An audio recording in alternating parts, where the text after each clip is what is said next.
All right, everyone, we're live.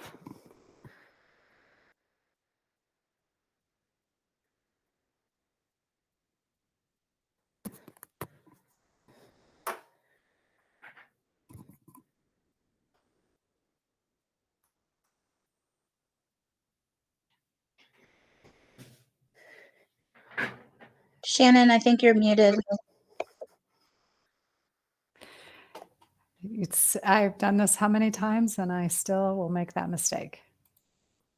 Good morning, everyone. I'm Shannon Tuck. I'm Principal Planner with the city's Planning and Urban Design Department, and I'd like to welcome you to the May 20th, 2021 Design Review Committee meeting.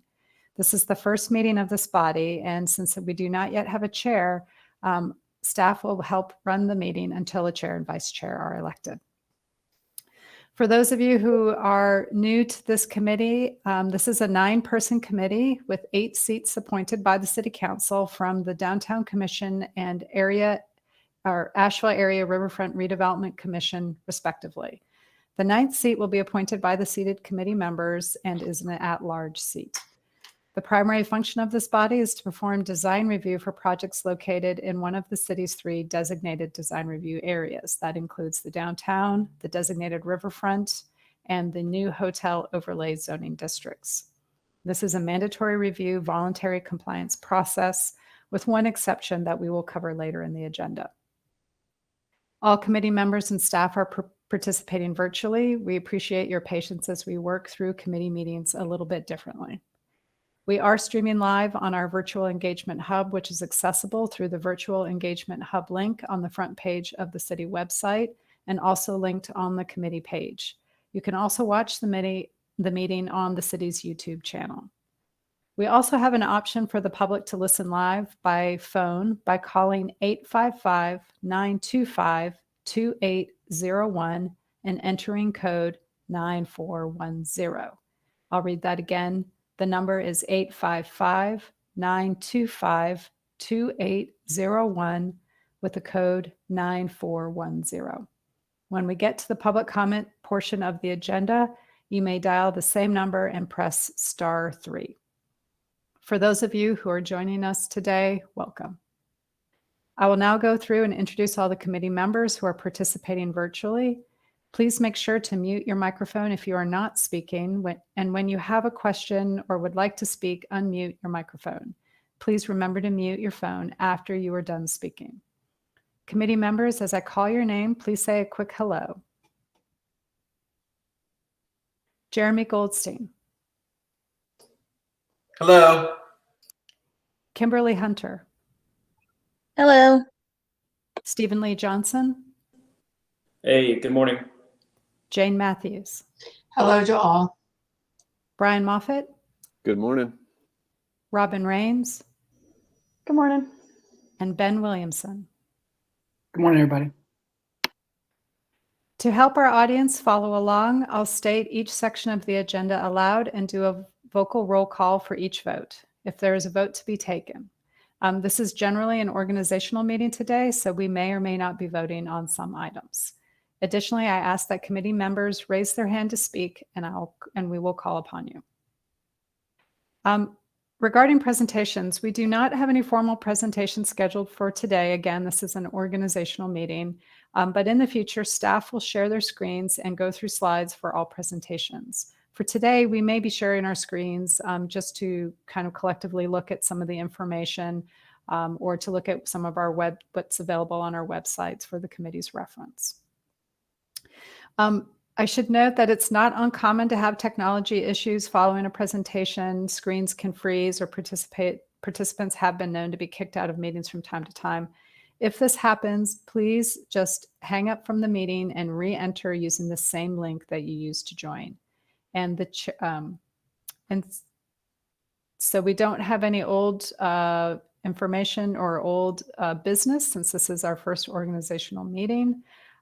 So I think we're ready to begin.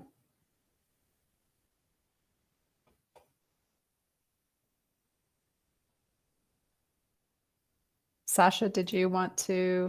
I should also introduce Sasha Vertinsky, is one of our Planning and Urban Design Department staff members who'll be helping me today as we work through our first agenda. Sasha, did you want to get things kicked off, or you want me Sure. Sure. So I guess you have all been involved in either the Riverfront Commission or the Downtown Commission. So some of the things I say might be for the public as well. It's just so I'm saying things you already know. The scope of this committee, as Shannon said, will be to review projects coming in either riverfront areas, design review areas, downtown, or hotel. So I'm going to share my screen, as Shannon just said. And the first thing I want to, and I won't be able to see you. I still haven't figured, there's a way to see you, but I haven't figured that out yet. So just somebody verbally say something if you want to stop me. We have a homepage for this committee. If you go to the city's webpage, I always navigate by going to government and then scrolling down and getting to boards and commissions. This is, once you get to the board and commissions page, there's this nice little drop-down link, which I just discovered last week, and design review committee is here. But on your page, and we will include it on, the public input page or agendas, we've got the description of the committee, which is from our UDO, our Unified Development Ordinance. We have the map of the review areas, which I'll go over in just a minute. And then we have a list of documents here for you. We last year, or maybe pre-pandemic, 2019, we developed a checklist for Riverfront development review. We also have a downtown checklist, and what we'll be working on over the next couple months is trying to get everything for Riverfront and downtown to be the same, so that applicants are asked for the same thing. I think they're very close, frankly, and I think the Riverfront one used the downtown checklist. The Riverfront does have this narrative piece. I'll zoom in here, which I think is really helpful. And we haven't been asking for this in downtown, and we probably should be. So I think that's something we could consider adding to the downtown guidelines, is asking for a narrative of how your project fits into your area. The River District Design Review Guidelines are here. My understanding of these is that they were developed in the 90s and were put into this really pretty format, maybe in 2010 or so, 2010, 2013. 2013 sounds right. And then I was just going to ask if Jane, did you want to talk at all about these guidelines or tell your fellow committee members anything about them?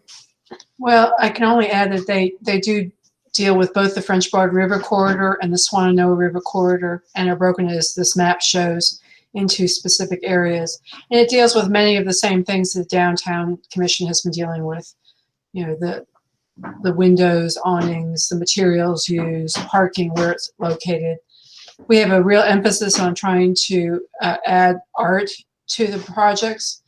And we also have a definition of character buildings. Without trying to replicate, we're trying to be respectful of what still exists within the river.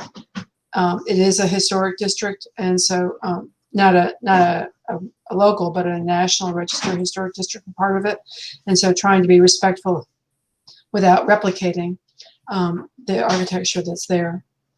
But as staff will agree, we've been trying as a commission, Riverfront Commission, for many, many years, I think during most of my tenure, to try to get these updated guidelines. And supposedly as part of this consolidated commission, we will be moving and getting help to do that. Thank you. Yes. Yeah. So as Jane was saying, I was trying to scroll through so you can see there's the map of the, sorry, there's a core district, and then there, which has a little bit more text about that district. And then these are the kind of the district remainders, and each of those are different, right? So Amboy Road, the Riverfront Commission looked at a project just last week. Amboy is very different than River Arts District, or if you are in the northern section of Riverside Drive, and those things. So, and there's lots of illustration And the only thing I would add to what Jane says is there's also a real emphasis on landscape and trees and what kind of plantings you're doing and And to water that- quality. water quality, right? So there's actually a tree and shrub list for the river. And so these are riparian species that tolerate wet soils and the flooding that happens down there more often. There are some missing species on here I've been discovering lately, but it's very helpful in terms for applicants and for reviewers like yourselves to have some kind of gauge. Can I add something to Sasha? Sure. There are also, I mean, and I'm sure you're all aware, there are many plans that have been done for the river, including various design guidelines and for Wilma-Dykeman Riverway. And those are on the city's website as well and can be referenced, and I think it would be good to familiarize yourself with those as well, as we should with downtown. Right. That's a great note. I will, we'll add the Wilma-Dykeman plan here, and we'll add the downtown plan, and we'll also add any other plans. And definitely, if any of you have thoughts either today or whenever, just let me know if there's something you want me to add to this page to be a resource for you all. Jumping to downtown, this is the more embarrassing part, I guess. We have these downtown design review guidelines. They were updated in 2010. I should have brought my old newspaper copy from the late 80s or 90s of the old downtown design guidelines. We took those after the downtown master plan was adopted in 2009, and we had tried to take a lot of things out of the guidelines and put them into the code.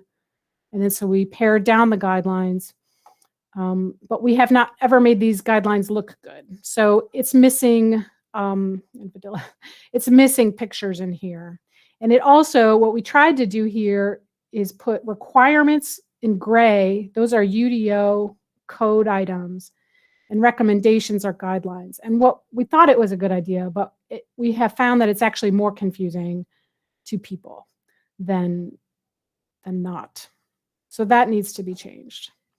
And I think there's about 80 guidelines here, and it's a lot. And we had met, and I think Brian was there, maybe, I don't know, Stephen Lee, but we had done some meetings trying to change those, and we still have all those notes from those meetings. But I don't know if Brian or Stephen Lee or Robin or Kimmy, if you want to make any comments about these guidelines. I'm going to give it a shout, and then maybe Brian and Robin and Kim could pipe in. But part of what I was going to mention, I think, is some of the successes that have happened over the last couple of years. But again, with the design guidelines, our goal, as stated in the guideline, is to review and discuss and encourage design teams and developers to create appropriate and distinctive designs while being very sensitive to our urban fabric, which is so diverse downtown,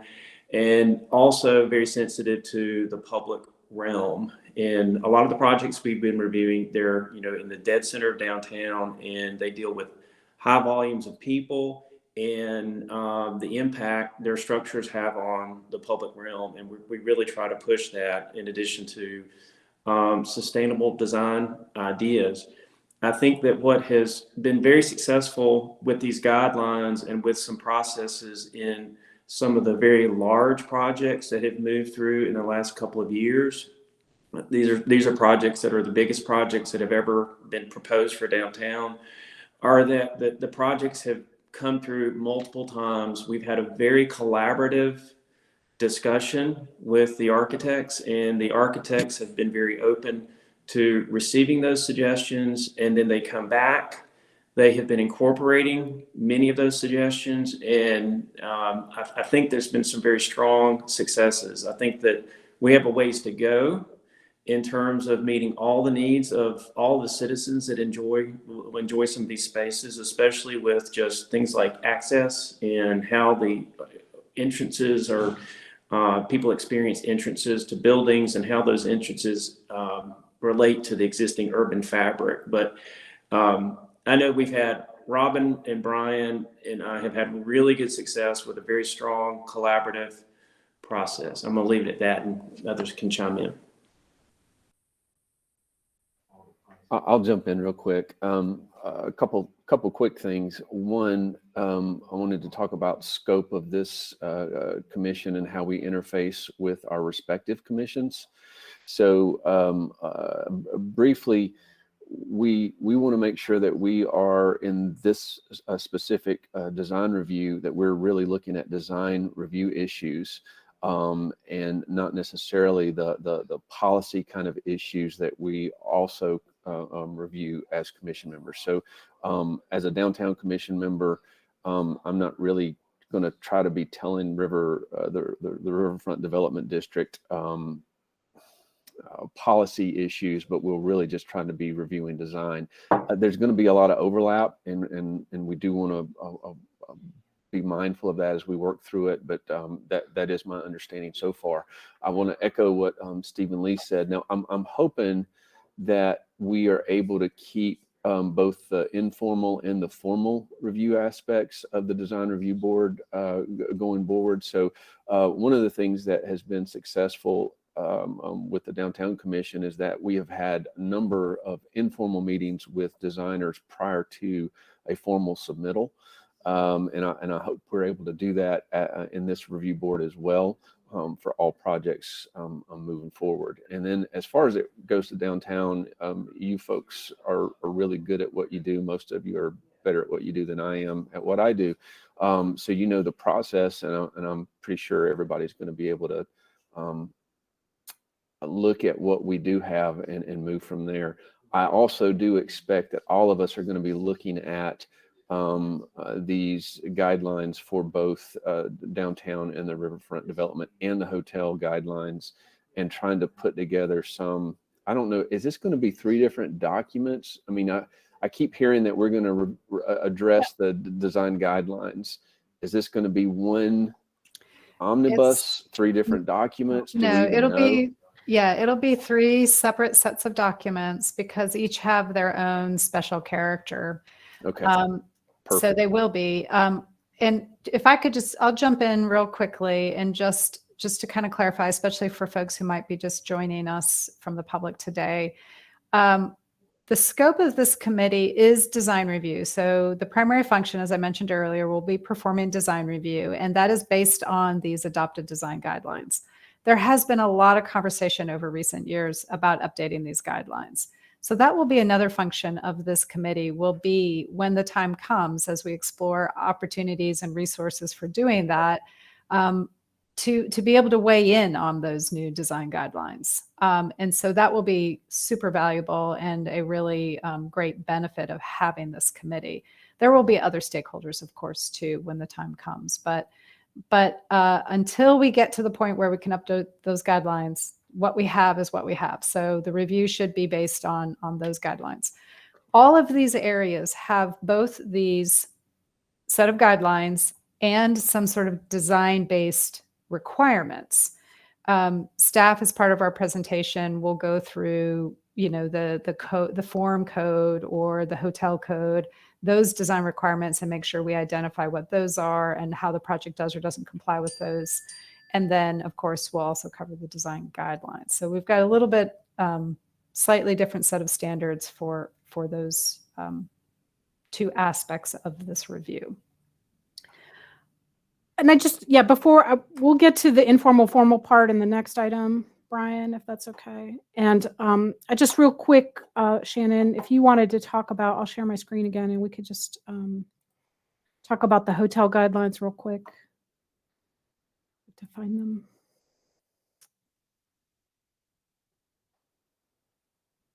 So these guidelines are found in our Muni code, which is our UDO.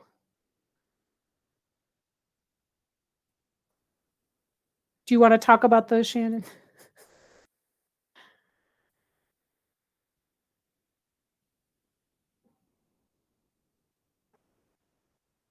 She's muted. Shannon, you're on mute. Sorry. So hotels is a little bit different. So downtown and the riverfront areas are, distinct districts or areas. Whereas the hotel overlay can occur in a variety of places throughout the city. So the design guidelines are purposefully broad and kind of general. And that is also, it's to give this committee some flexibility to be able to kind of, customize feedback based on the context of that particular project area. And also to kind of, start the conversation about what are good design guidelines when it comes to hotels. So they're not as robust as the other districts' guidelines, but something that will probably be built upon more in the future. Shannon, I'd also add that both the Riverfront and downtown have already reviewed, as part of their past history, hotel projects. Maybe you can look at those to see what worked and didn't work from an outcome standpoint. Yeah, and that's a great point, Jane. And also that reminded me that I should mention that for hotel projects that occur in the design review areas, the other design review areas is the downtown or the riverfront, the code basically says where the standards conflict, the respective, the downtown or the riverfront code standards apply. So that actually applies for both the code and the design guidelines. So if you have a hotel and it's in an overlay that's in the riverfront area, we're going to still look at the riverfront guidelines. Now, if there are some hotel guidelines that aren't reflected in the riverfront guidelines, we can look at those too. But for the most part, we'll be defaulting to the riverfront or the downtown standards. Which I will just, so that kind of segues well into the map of design districts. I'll talk about this really quickly and then ask if you all have any comments or questions. So downtown, as most of you know, this is design review occurs in the CBD, Central Business District zoning district. Years ago, pre-2010, we had, and we maybe if we ever get a break and some time in this committee, I can show you all the maps. We actually the Downtown Commission used to review projects in what we'd call gateway areas. So up to about maybe Orange Street on Merriman, maybe a little bit of Broadway, kind of these areas leading into downtown. And the idea was that those are important gateways. So even if they aren't CBD, we should review them. And we took that away and simplified it. And that there may be some problems with that we did that. These orange districts are local districts. Here's the key over here on the right. So that's Historic Resources Commission who's doing those reviews. So down here in Biltmore Village, they all three come together. So you have the local historic district of Biltmore Village, you have St. Dunstan's, which is a residential area. You've got the river review area here along the Swannanoa, and then the purple are the hotel. There are other parts of the hotel overlay that aren't in river or downtown. And if you zoom out, you see that most of the hotel areas are much more suburban generally, except for maybe the Biltmore Village is probably the most urban area. Sasha? Yes, ma'am. Yes, sir. Who would do a hotel review in the historic district?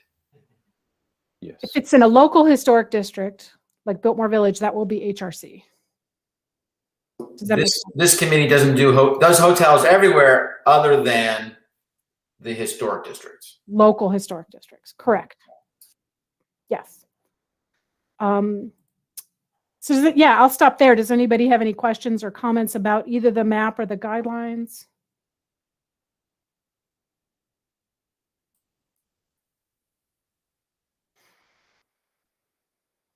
So my only question is, where or does this intersect with the Greenway?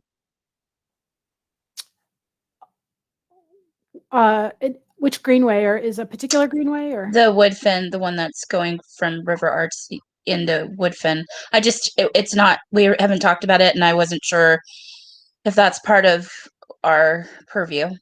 Oh yeah, thank you. That's a great point. So we kind of skipped a little bit of this. And I will go. So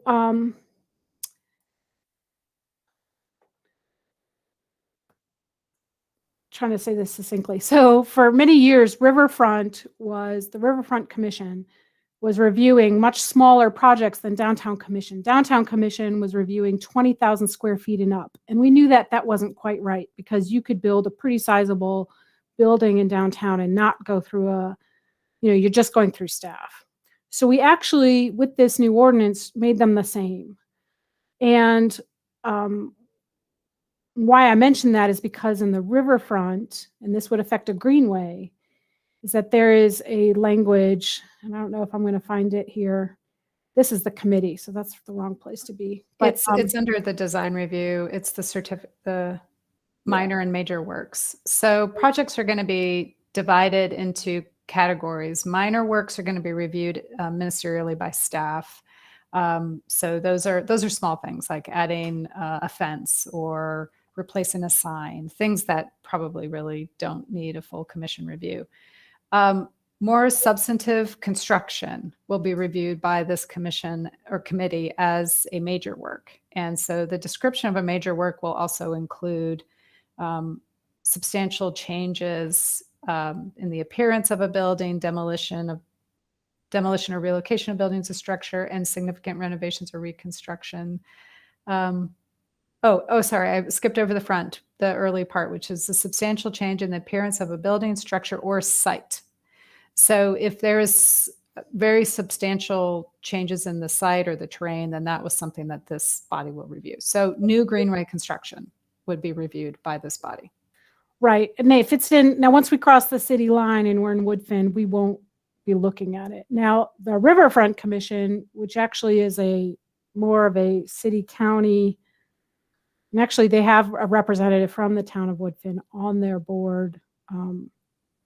I don't know if it wouldn't necessarily be a formal review because Woodfin doesn't require that, but I would think any greenway would they would be updated and maybe brought in the loop. I don't know if there's any.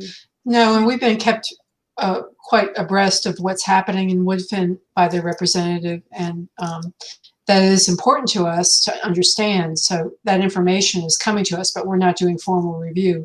But we're asked what we think. We can tell. But that question but that's a great question in terms of, there are other greenways planned for along the Swannanoa River corridor, which, we would want to bring to you all. So I'm going to stop sharing my screen. Any other comments or questions about that? So the next item I have is regular agenda, item 4, regular meeting schedule and agendas. So there's 2 parts to this. One is we're trying to find a good time to meet with y'all. And I just thought I'd open up the floor and I can take notes. If there are times, like for example, Ben, I've noticed that you usually could meet lunchtime. Like that seems to be like a trend for you. I don't know.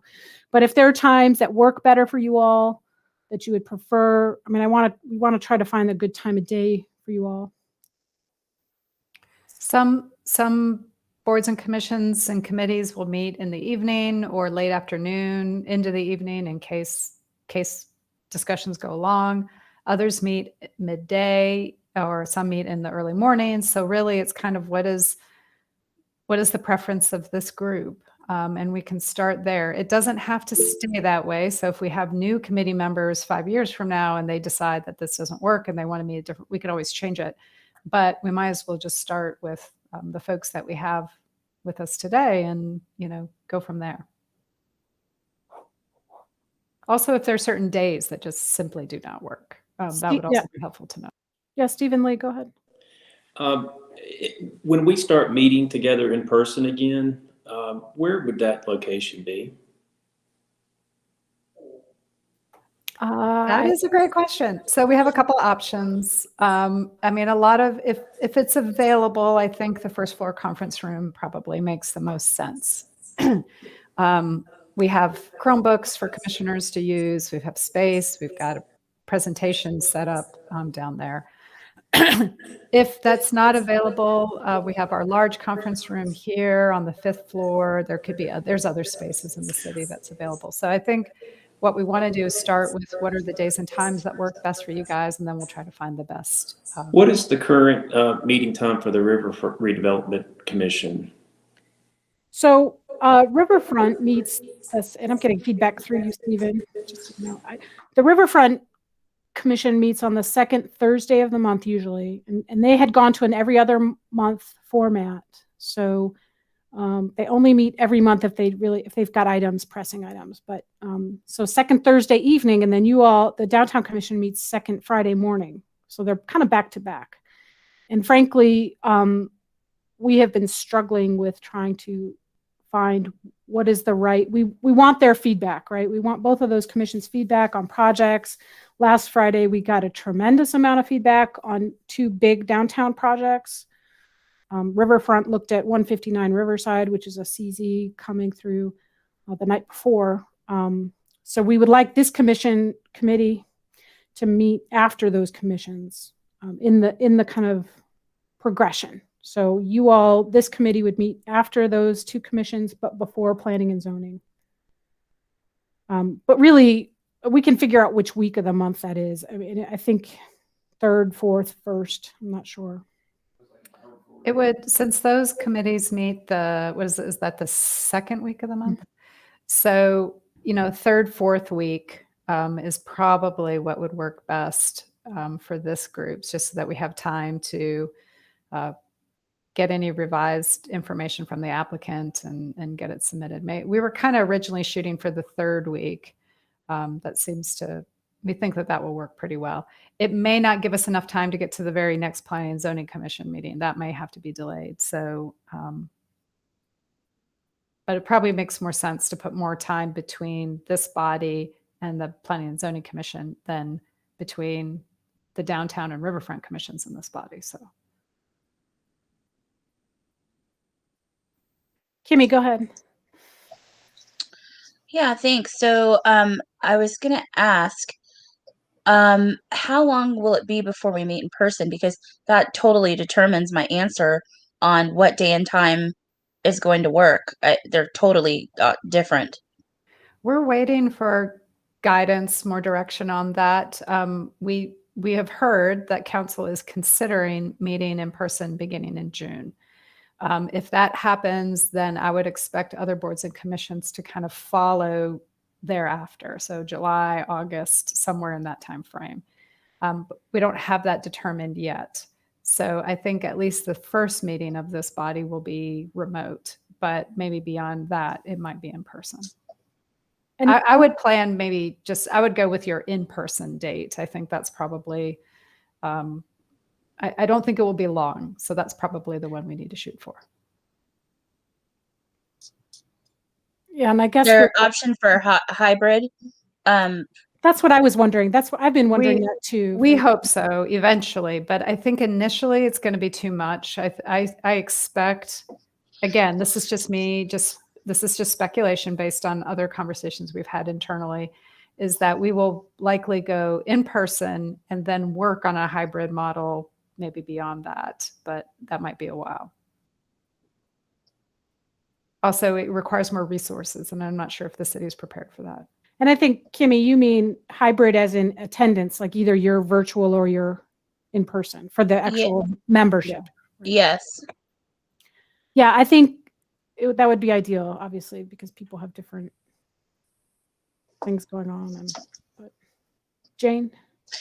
If we have an agenda that we can then discuss with our commissions the 2nd week of the month, I have no problem with the 3rd week of the month. I mean, it's a Thursday today. We're mostly here. I don't know if that's a good day. Wednesdays are not typically good for me because those are when professional meetings seem to kick in. But, other than that, it's, as soon as I know, I'll get it on my calendar and try to reserve the time. But my calendar, like I'm sure all of us here, is a moving target. I mean, it just goes crazy. So. Jeremy, just one comment I'll make, and then Jeremy, our idea also is that if they're kind of close together, then the Downtown Commission and Riverfront Commission are really getting the full design package that you all will see. So they'll get to see the color renderings, the contextual views. I keep saying that word weird, but they'll get to see everything. Last week at Downtown Commission, we had a set of TRC drawings, which wasn't just black and white drawings, which wasn't great for them. So we want those folks to see the full package. Jeremy?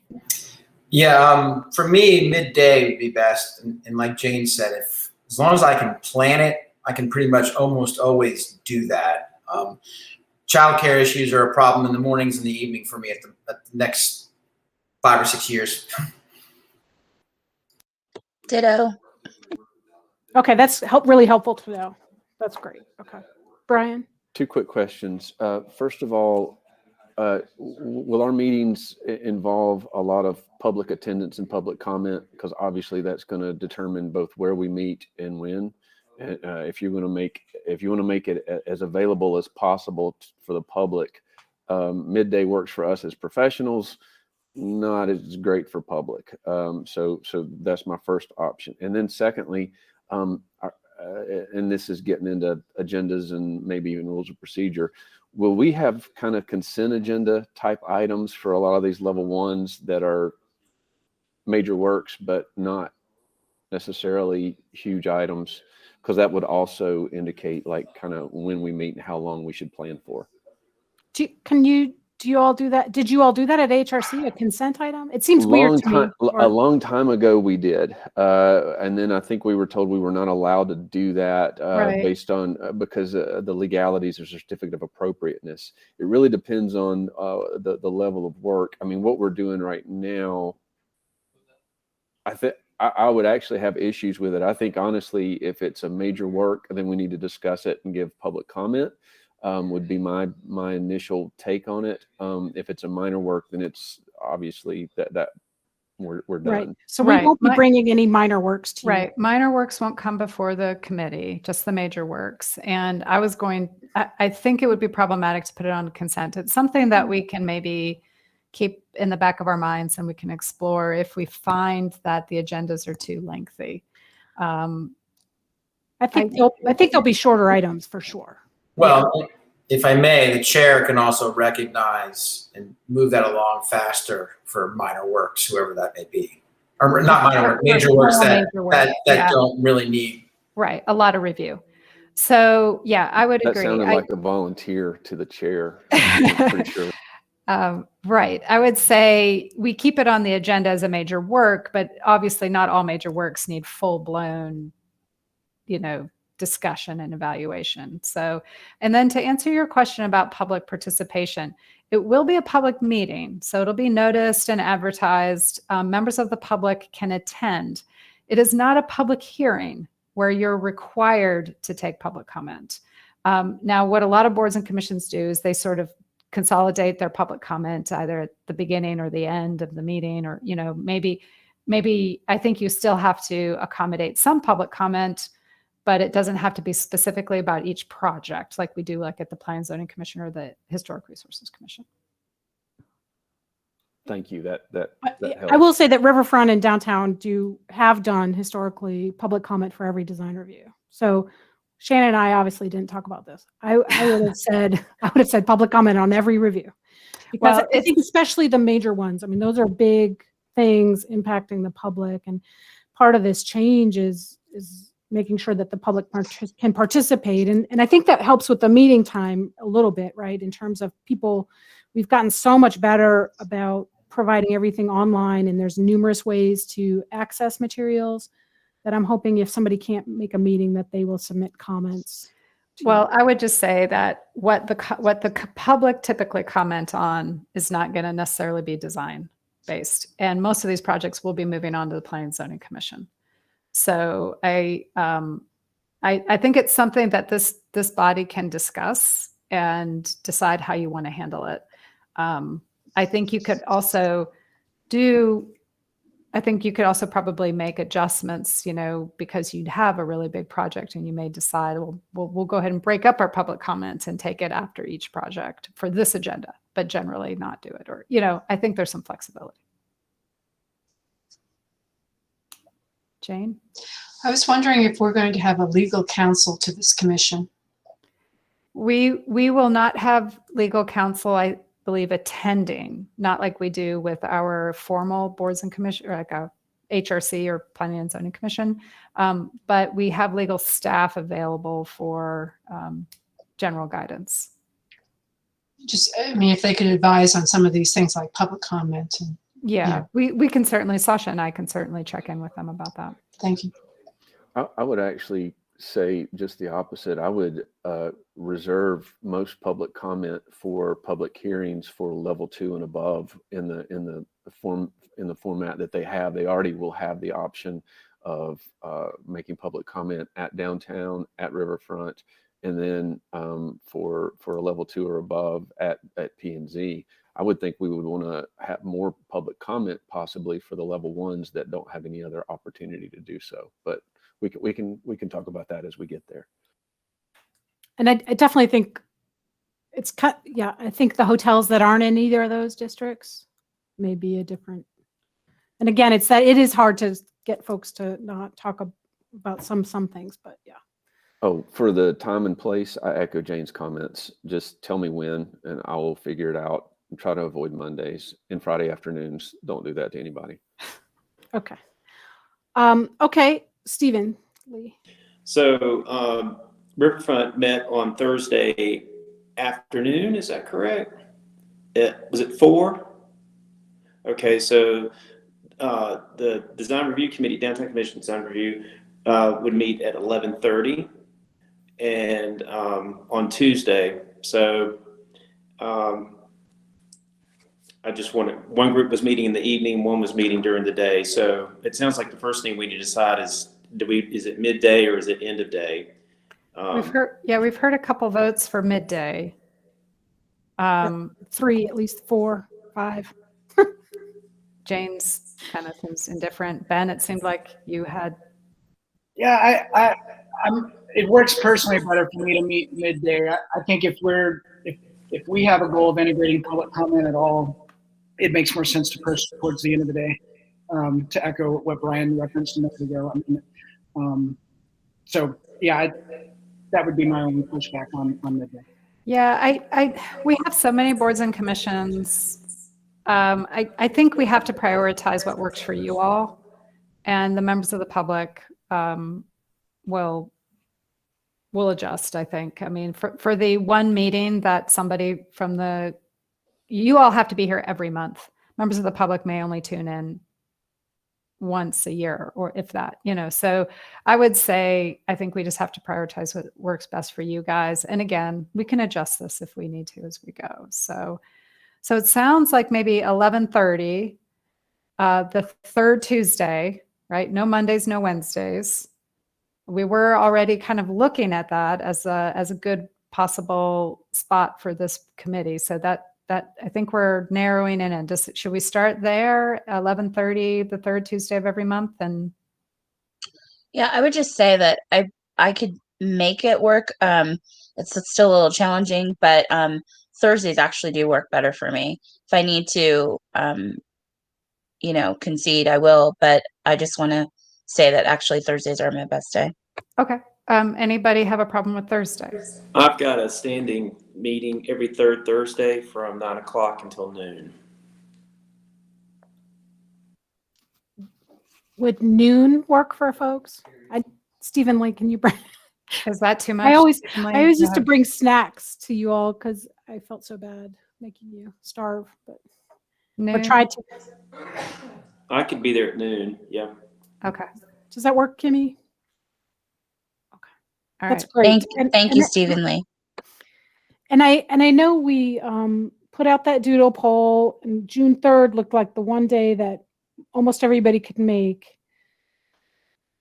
I will tell you, just so you all know, in case you don't know, we've got a level 2 at 120 Biltmore coming, a conditional zoning, a large project at 4 points on Woodfin, 22 Woodfin, and 159 Riverside, which is a very large conditional zoning down on Riverside Drive, which is on Riverlink property, just adjacent to the cotton mill, just north to the cotton mill. And then we've got two small, I think, small projects to come through, which I think would be very quick review. And they're kind of ready and waiting in the rings, the two small ones. The three bigger ones, this is where we have a problem with getting drawings from folks, writing a staff report, doing the notification, all those things. It takes a little bit of time. So I think Shannon and I will have to figure out if we should just look at the third Thursday in June at noon would be the 17th. Versus that June 3rd date. Yeah, the only conflict I see, Sasha, is that if you're expecting us to get our commission input, that commission doesn't meet till the following week, right? The ARC? No, it'd be this. No, we would be meeting. Oh, you mean on the 3rd? Well, we Yeah. already took all those projects to the commissions. Okay, all right. Yeah, so you wouldn't be looking at anything that hadn't been to a commission. Okay, thank you. We were just trying to look at the pipeline and get things because we've gotten a little bit of a bottleneck here. But I don't want to make you all meet twice in June unless you want to. I mean, the benefit of meeting twice is you kind of spread it out and you don't have too many projects. Although this first meeting is probably going to have the most projects. It's possible that your second meeting in June, you may not even have anything because you'll knock them all out in early June. It's up to you guys.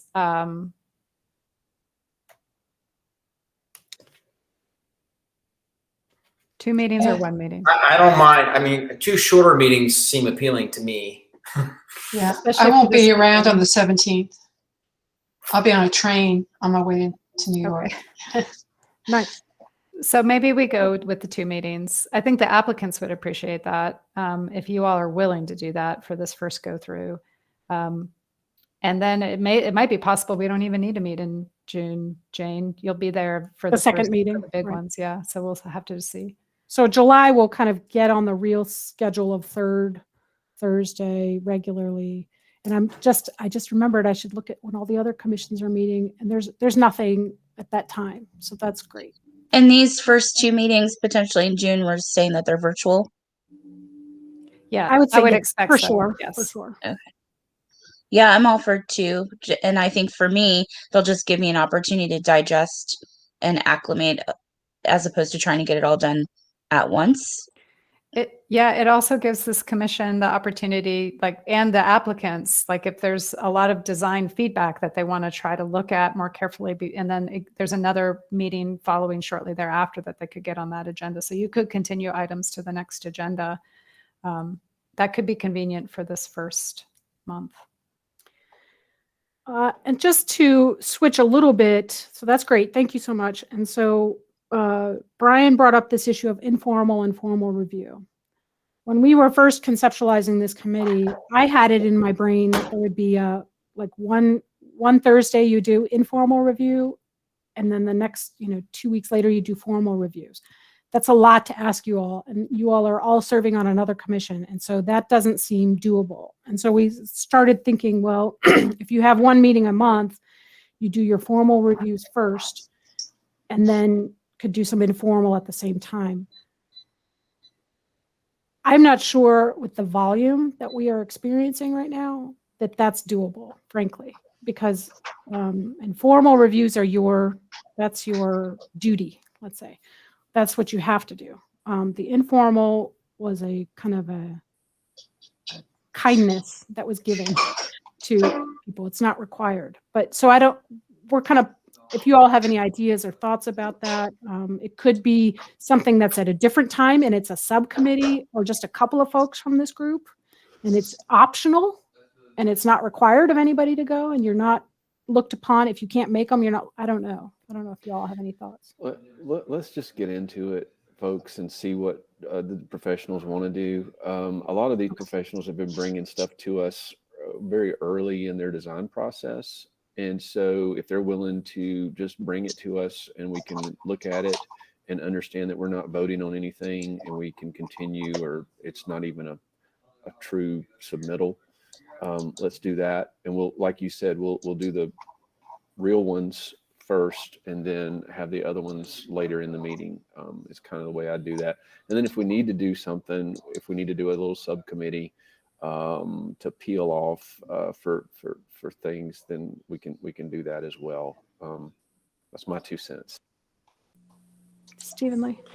Will we be getting a kind of like a pre-packet with PDFs of, okay, all the submittals? Okay. Yes. Yeah. Similar to the commission. Yeah, everything will be posted online, and then we'll email you all likely just to let you know when the materials are posted and available.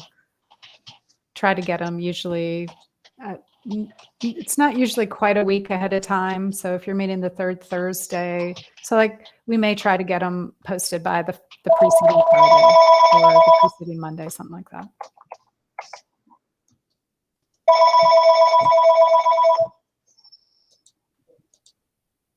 Okay, so great. And so that first June 3rd meeting, I think we'll be able to give you all the drawings full week ahead, if not more. And we will try to get staff reports are going to be the challenge for this first one, but we will work on that.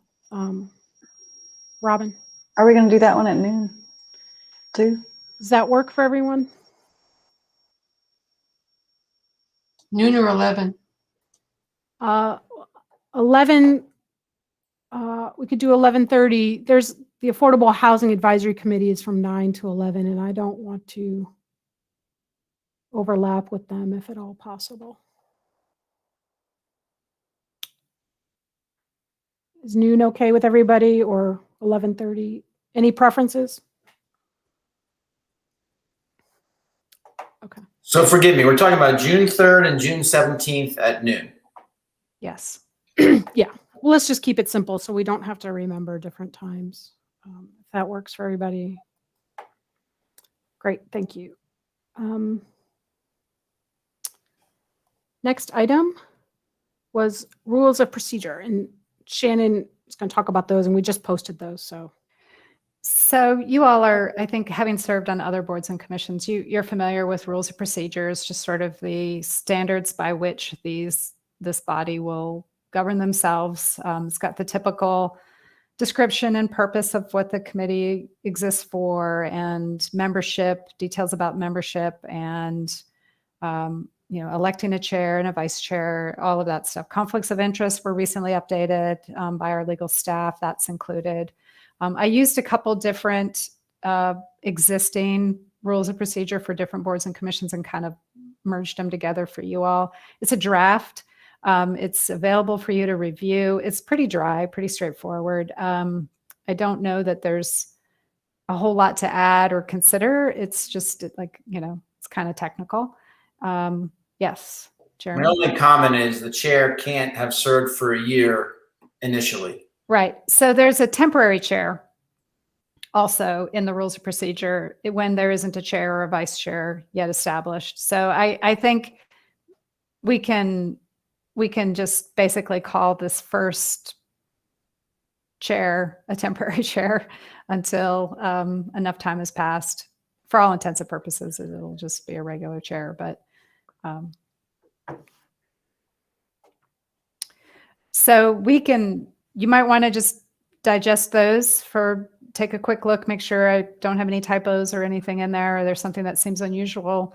Let me know. I'm getting our legal staff to kind of review them also. So hopefully they're in good shape. So by the time you have your next meeting, it might be your first order of business. We may have administrative items to take care of, and this might be one of them, is just to adopt the rules of procedure. So if you could just take a quick look at them, and then we'll get them adopted maybe at the next meeting.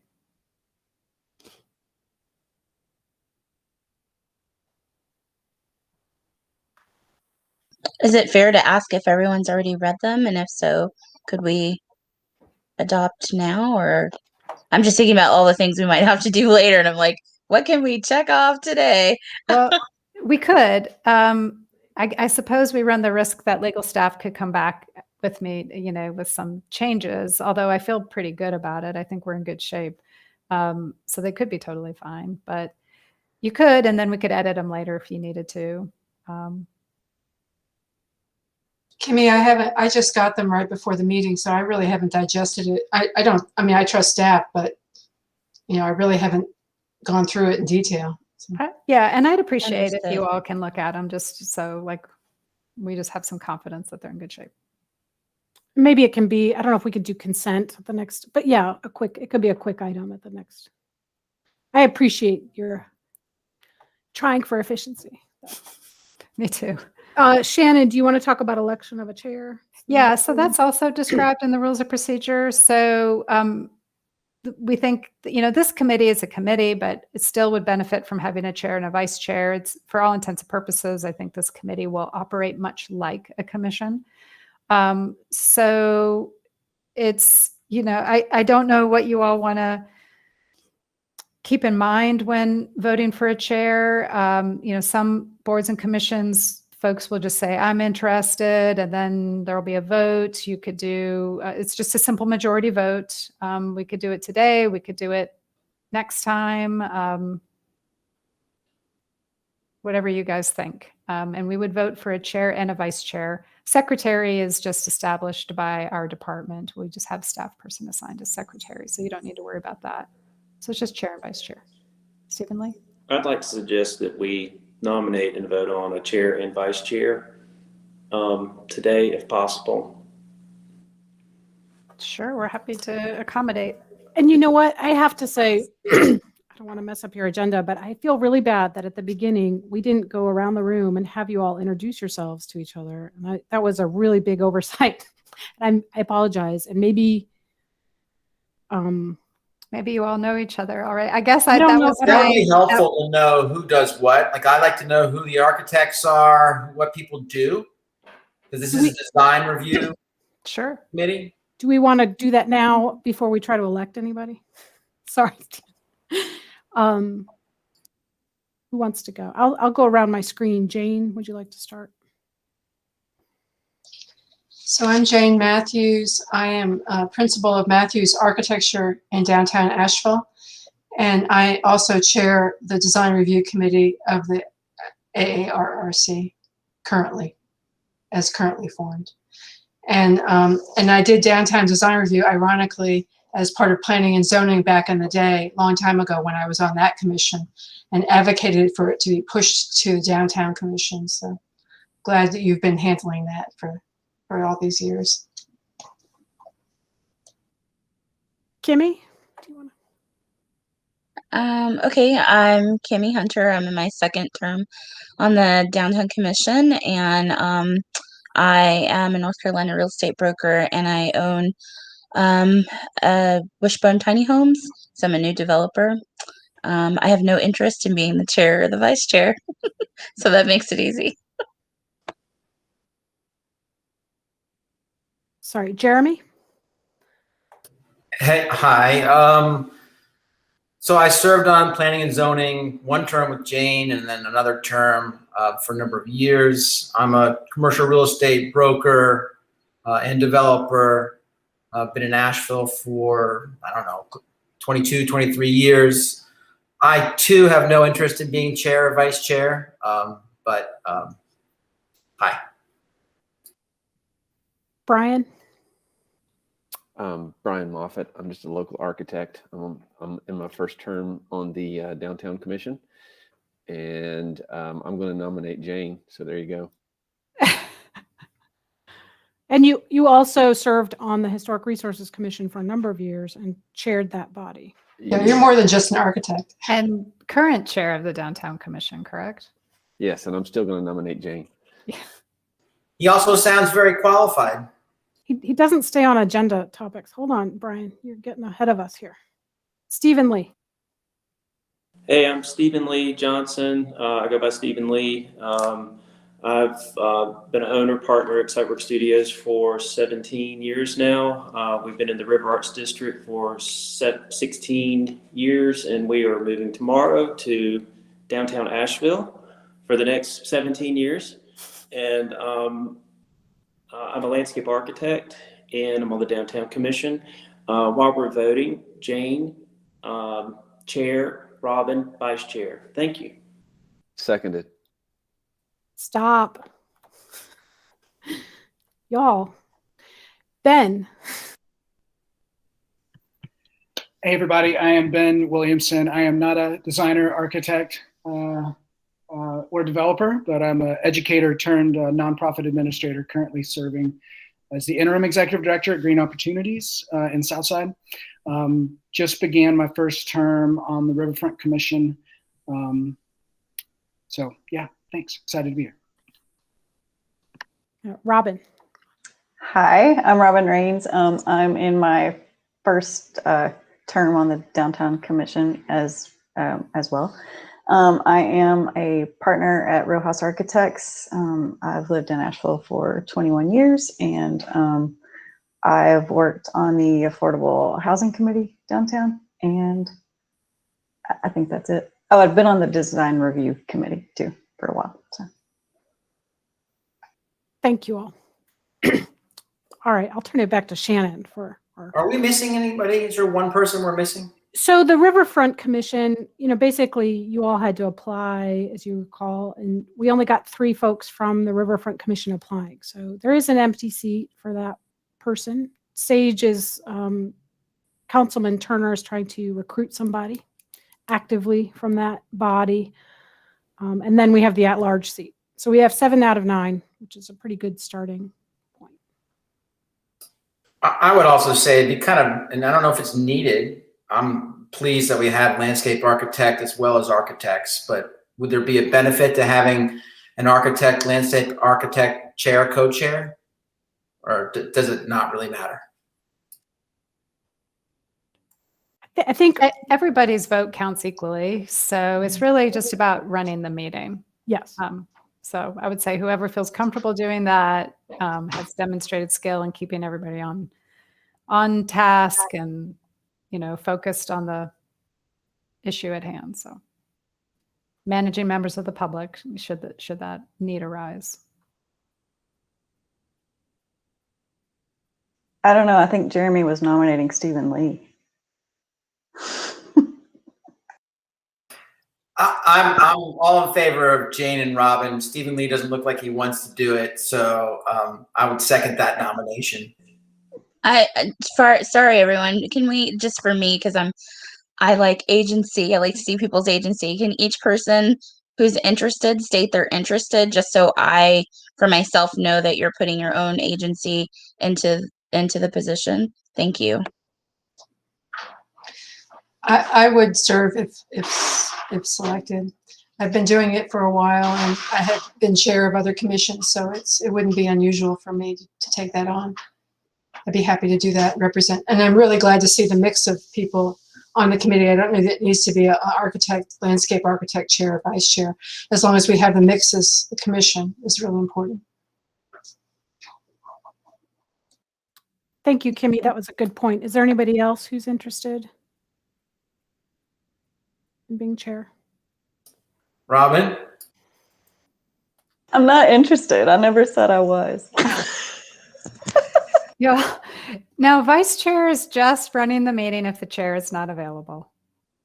I can do that if no one else wants to do that, but it's not something that I have a burning desire to do. So, Brian, are you interested?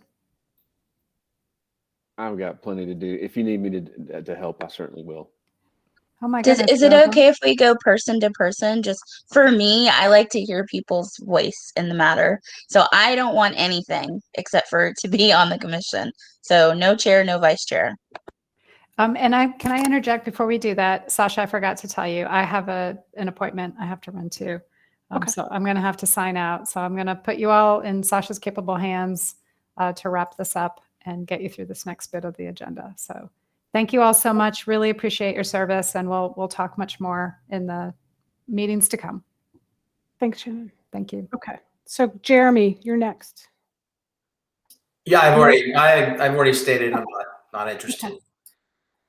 Ben, Not interested. Thank you. and we're asking for chair and vice chair, just FYI. Stephen Lee, Not interested. Brian Moffitt, I'll help Jane if she needs it. Robin, I would love to be vice chair. I mean, it's just sounds like the best thing that I could do. I'm so excited about it. Okay. So I think that's everyone. So with that, I'll entertain a motion for official. motion? I move that we make elect Jane Matthews as the chair and Robin Raines as the vice chair of the Design Review Committee. I second that. Okay. I have a motion and a second. I will do a roll call vote as was required since this is a virtual meeting.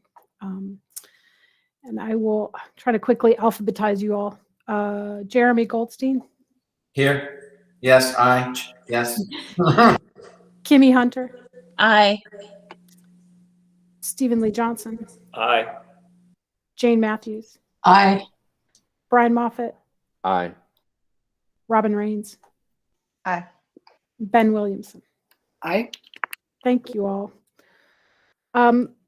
Well, Jane, I don't know if you want to take over or start the next meeting. That would be fine. How about we do the next ones? Okay. Yeah. We just have one item left, and I don't want to keep you all too long, and that was the at-large seat. And I'm going to share my screen right now really quickly.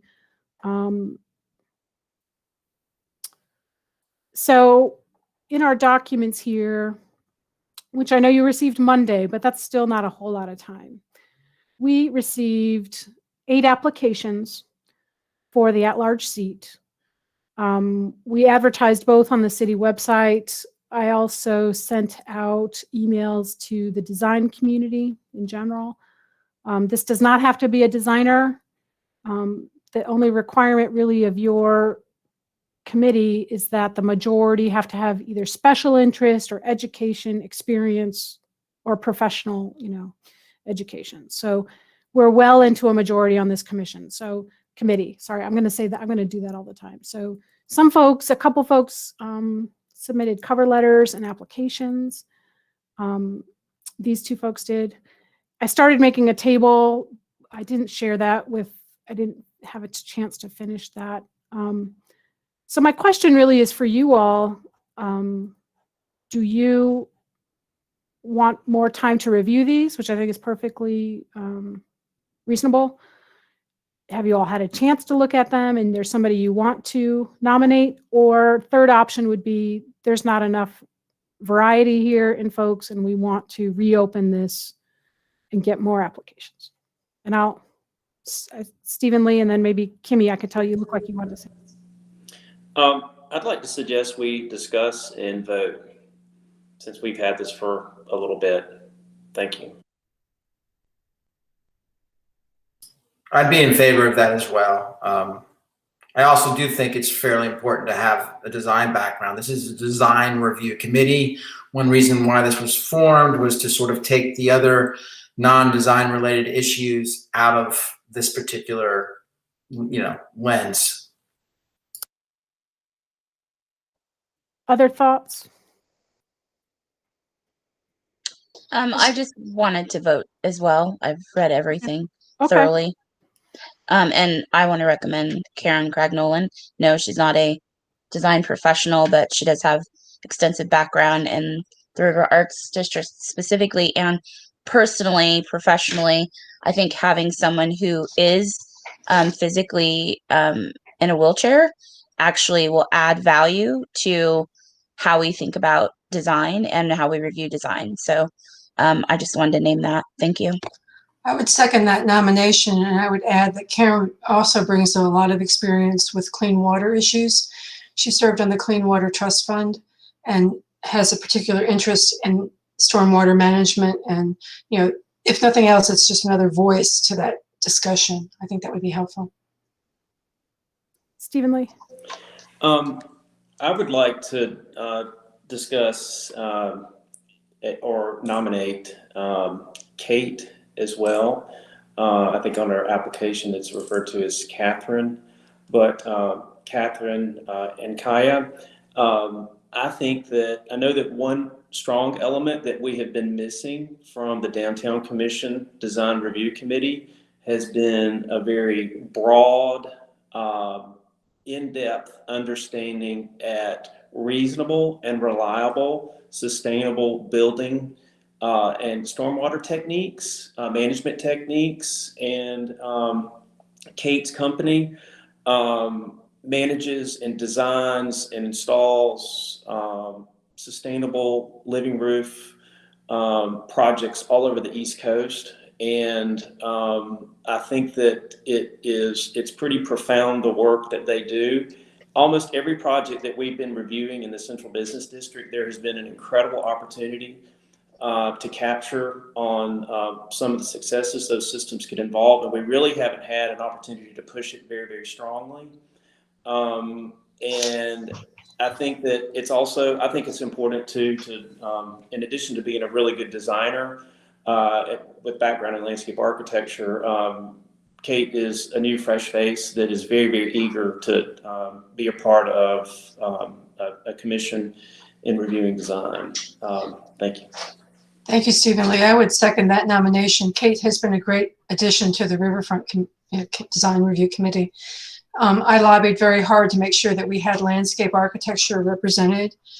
We needed that very much in the River District as we were looking at issues of stormwater management. So Kate's been great. She's been a reliable member, and I would second that nomination. I would also be in favor of Kate, but I did want to say that a number of these applicants are, we'd be fortunate to have any of them. All of them are very qualified, and each person would offer something unique, but I would also be in favor of Kate.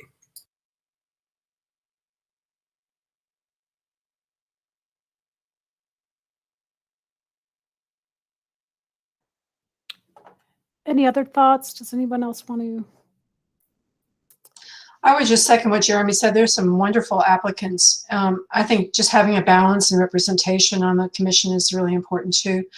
There are a lot of architects, unfortunately. I mean, it's great to see architects stepping up to volunteer, and I would encourage them to continue to look at opportunities, but we have a lot of architects already represented and other design professionals and people in construction and development. So I want to make sure that we have a variety of people on this commission or committee. Those were my top two, and I was leaning towards Kate, but I would be happy with either one. Actually, I'd be happy with a lot of those folks. Robin or Ben, do either of you want to comment? I mean, my only comment is we've got the open slot on Riverfront, and I know the commission bylaws, state that we have to have 4, but we've got all these great applicants for the at-large. Is there any way that we could potentially move 2 of the at-large or 1 of the at-large to fill the open Riverfront slot? And Jane, I had this conversation with Jane earlier this week too. I think not without an ordinance change, not without council taking action. Council set this committee up in a certain way, and we can't really override that. Okay. I mean, I'm not familiar enough with the Riverfront terms and who's going on and coming off. And I mean, I think, I guess one thing to know and a good side is that people that you all are serving while you're on your commissions, and when you roll off your commission, then your seat, so things are going to change on this committee. And it's not a permanent choice forever, right? It's probably for the next year. And I want to say that I thought Kate was amazing also. I think where my mind decided that maybe Karen was a better choice is because I thought Kate would actually do really well by being a part of so many potential projects that come to actually create stormwater solutions. And so therefore recusing herself from many of the voting outcomes. So I kind of took it a step further and just thought, great, it would be wonderful to have a person like this to step into these shoes.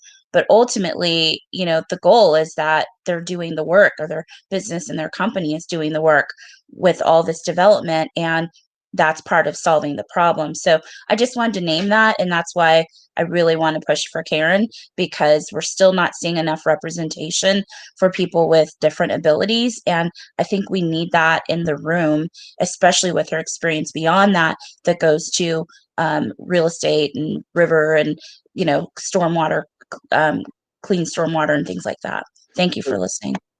Under the ordinance for the design review committee, it says the 9th member of the committee shall be selected by a majority vote of the seated members. And then it says preference will be given to applicants who represent at least one of the actual design review committee's interest areas, in addition to the seat requirements and then it lists persons with disabilities, transit users, and seniors.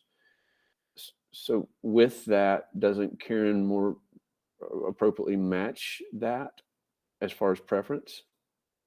Or am I missing something? You're not wrong.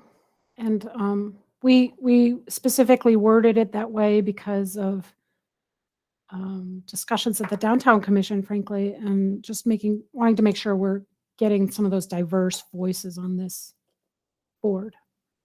Okay. Then I agree with Kimmy. Thank you, Kimmy. All right. I guess I will.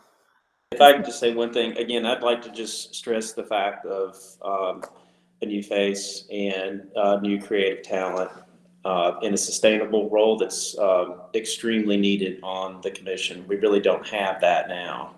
And I'd just like to stress that. Thank you. Hey, Brian, could you reread the first part of that for me? Yeah. So I'm in section 7.3.11, and it's membership terms and vacancies, Article B, and then items 4 and 5 under that. It says the ninth member of the committee selected by majority vote, and then it says preference will be given to applicants who represent at least one of the actual design review committee's interest areas, in addition to the seat requirements. And then it lists persons with disabilities, transit users, and seniors. There you go.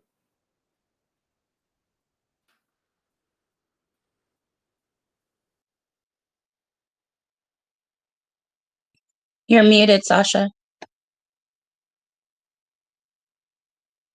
Thank you.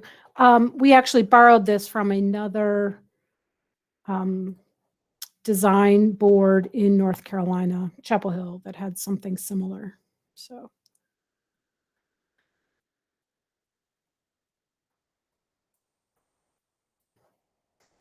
Well, I mean, I'd have to agree with Brian. I mean, given the guideline, that specific guideline, comparing the two very qualified applicants, I would have to agree with Kimmy and Brian. all right. Well, with that, I will entertain a motion. I'll make the motion.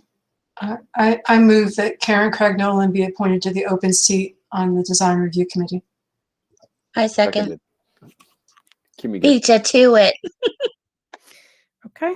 I have a motion and a second. I will do a roll call vote, and I will do it opposite. Ben Williamson. Aye. Robin Rains. Aye. Brian Moffitt. aye. Jane Matthews. Aye. Stephen Lee Johnson. Aye. Jeremy Goldstein. Aye. Messed that up. Kimmy Hunter. Aye. Aye. Okay, thank you. Thank you. That's great.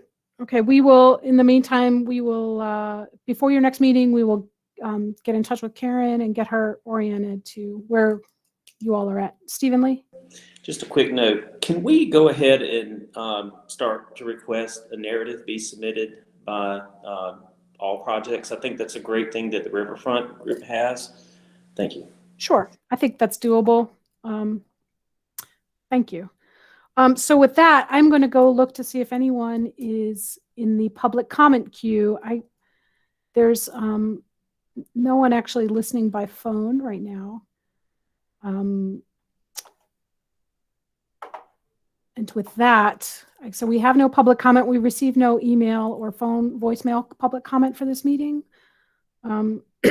I will just say to anybody watching in the future, if you wanted to comment, we've got it multiple places, voicemail, email, and we're taking live comments. And with that, I think, does anybody have any other questions or concerns they want to raise before our next meeting? So the next meeting of this body will be Thursday, June 3rd at noon, with Jane Matthews as our new chair and Robin Rains as the vice chair.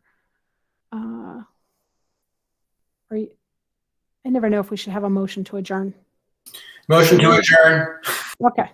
Thank you all so much. I'm sorry it took a little bit longer than I hoped, but good, thorough meeting. Sorry we didn't do introductions at the beginning, but you're all lovely people. We'll get to know each other. Thank you. Thank you, staff.